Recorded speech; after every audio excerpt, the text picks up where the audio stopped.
Allow me to read you the first paragraph from the prologue of this book before I continue with my spoiler-free review.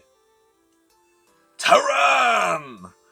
Rhea screamed the war god's name with a joyful rage as hot blood spattered on her face. Rhea was small and the Gorvik was big, but he was already on his knees thanks to the axe she'd left lodged in his stomach. At first, his hands had clutched at the haft, trying to drag the weapon from her grip or else pull it from his wound, and for a moment, Rhea had lost her balance. But then, she'd simply abandoned her axe and grabbed a fistful of blonde hair, yanking his head back hard before her knife opened up his throat. Bright red now sprayed both on Rhea and on the grass below, and the young woman felt the thrill of battle rise up in her like a flood, erupting from her mouth in another bellowed war cry. Taran! Okay, on with the review.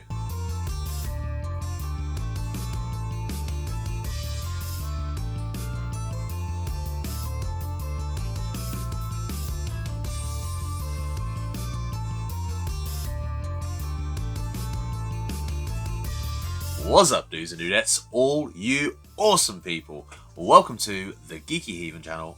I am Glen, the Geeky Heathen, here with my spoiler-free review for Wildcat, Book 1 of the Kaladin Saga by JP Harker. Now, I have been sent this book. I didn't pay for it. This book was sent to me by the author himself for review purposes. I greatly appreciate that. So let me tell you, or read to you from the back of the book about the author first of all. JP Harker is the pen name of James Thomas, an obsessive martial artist and a committed geek of various types, who apparently didn't drive his wife mad enough with those things, and so took up writing fantasy books as well. A proud Welshman with just enough Saxon in him to make things interesting. James hails from the beautiful county of Glamorgan in South Wales. I was very interested when he told me about this book. I looked it up when he said about sending it to me, see if I was interested in review purposes, so I looked it up. The back of the book, I'll read that to you as well now. So that says, Rhiannon of the Cadrin is conflicted about giving up a warrior's life to become a wife and mother, but her love for her new husband is enough to at least make her consider it. However, with the conquering Gaians moving ever closer to her homeland, a peaceful life may no longer be an option for Rhea or for any of her people. With rival tribes, old suitors, and the dangerous general lepers to contend with, Rhea soon finds her new family in unprecedented danger, and her choices now must be about more than just herself. It falls under the adult fantasy genre. This is set in a fantasy world based upon Celtic Wales and Imperial Rome. I really like that. I like that imperial history, I do. I know a lot more about Romans than Celts, funnily enough. I don't know, bizarrely, I know a lot about Romans. I used to play miniature war games, and so I know that's Romans from that side. This was inspired, the writing of this book was inspired, the author says, by the ancient samurai proverb, fall 7 times, stand up 8. I really liked that when he told me that. It follows a young warrior by the name of Rhea, or Rhiannon, who is facing a war that sees her people humbled by the ever-expanding Gaian Empire. The Romans are based upon those. Gaian, Roman. She's forced to cope with multiple personal tragedies and has to adapt to an alien society, and ultimately has to regain her pride and save her people from further subjugation. This book, the author, when he said to me, give me a full disclosure, and this book needs a full disclosure. So it's a full disclosure. This book contains serious adult themes, severe trauma, and scenes of sex and violence. It does need a warning because there is some severe scenes in here, and it deals with the severe and very, very traumatizing subject such as rape. It's a subject that most authors, I imagine, would shy away from or ignore. So I was quite surprised at how well JP Harker has handled that subject and the way he wrote it in there. I was quite surprised by that. This is more historical fiction than fantasy to me.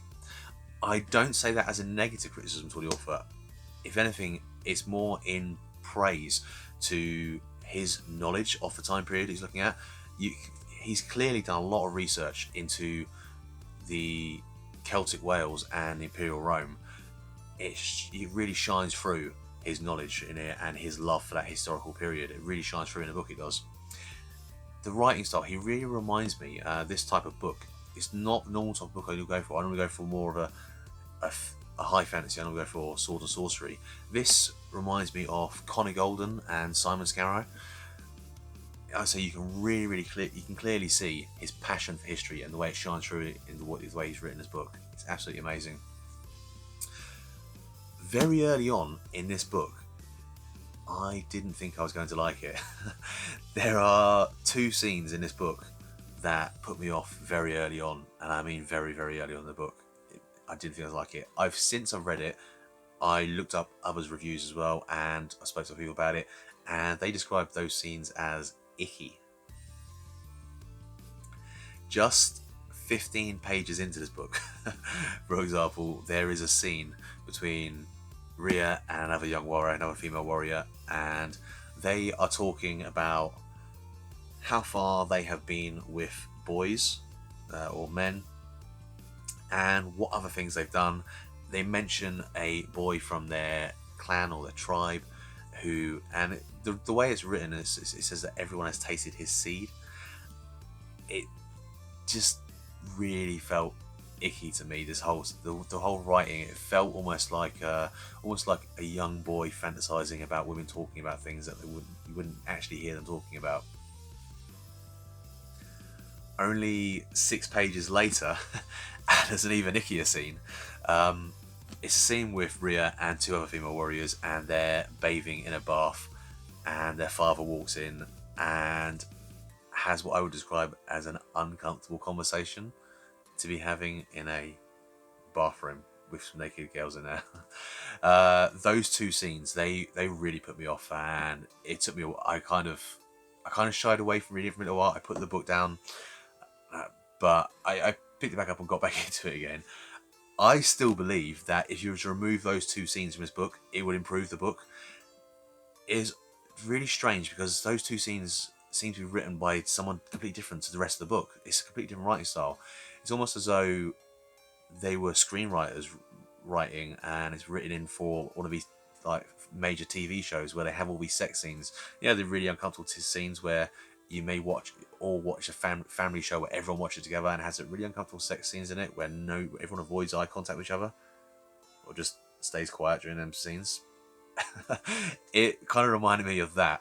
I really didn't like those 2 scenes at all, but that's just me. I didn't like it. After those 2 scenes, the style just seemed to completely change, and I found myself really enjoying this book. And I have to say, I do love this book. It's just those 2 scenes that put me off their book. So the mix of historical fiction and small inserts of magic into this fantasy world, it just works brilliantly. It blends so well. I really, really enjoyed it. There is a 5-year skip in the book, about a third of the way through, and I'm really unsure about it. Part of me really wants to know what happened in those 5 years and see the progression of the main character throughout those 5 years. But another part of me, I really, really love the book from that point onwards. It feels to me like the plot line and the story, the pace picks up and it quickens. And I really, really found myself getting into the story from that point onwards. So, although part of me really wants to know what happened, rather than just little flashbacks and memories of past throughout it, another part of me is really, really happy with this book and the way it progresses like that way. I really like this book. Like I say, to me, it's not a fantasy book, although it is a fantasy world, fantasy people, and there is elements of magic in there. It seems more like a historical fiction book with elements of magic added in there. I thoroughly enjoyed it. It's not the type of book that I would normally go away to read, but I am very glad I read it, and I will look into reading some more of this saga, which is a good sign. So, on to my rating. I am going to rate this out of 10, 1 being absolute rubbish, didn't finish it, and 10 being the ultimate book. I love everything about it. So, a good book should fall between I would say, a 4 and a 6 is a good book, and then 7 onwards is fantastic, and anything below, like 3 and below, is terrible. Now, I'm going to rate this book a 6 out of 10. I think there is room for improvement. I thoroughly enjoyed it. It's not my stereotypical type of book. I prefer more sorcery than sword, although this was fantastic for sword. Absolutely amazing. Like I say, it almost felt like historical fiction to me. I absolutely loved it, and that's why it's a 6. It's almost a 7 because of how well it's written and because of the clear passion for history that James has got and he's put into his book. It really, really does shine through, and I really, really love that. I do want to continue on with the series, and I do want to find out what happens to the character and what happens in this world. I would like to see a few more magical elements introduced as well, but that's just me personally. The geek in me loves a bit of magic, a little bit of fantasy. This world almost seemed just like our world. It did seem like a glance into like historical Rome or Celtic Wales. There wasn't any sort of magical creatures or anything else added in there. It was just exactly the same as our world, but that sort of time period, so, and little inserts of magic in there as well, which made it very interesting. I thoroughly enjoyed this. I would absolutely recommend it. 100% recommend it. I've given it a 6 out of 10. If I give anything a, say, between a 4 and a 6, then I would recommend it. Anything below that, I would not recommend at all. I would say it's just, for me, there's just not enough magic in it.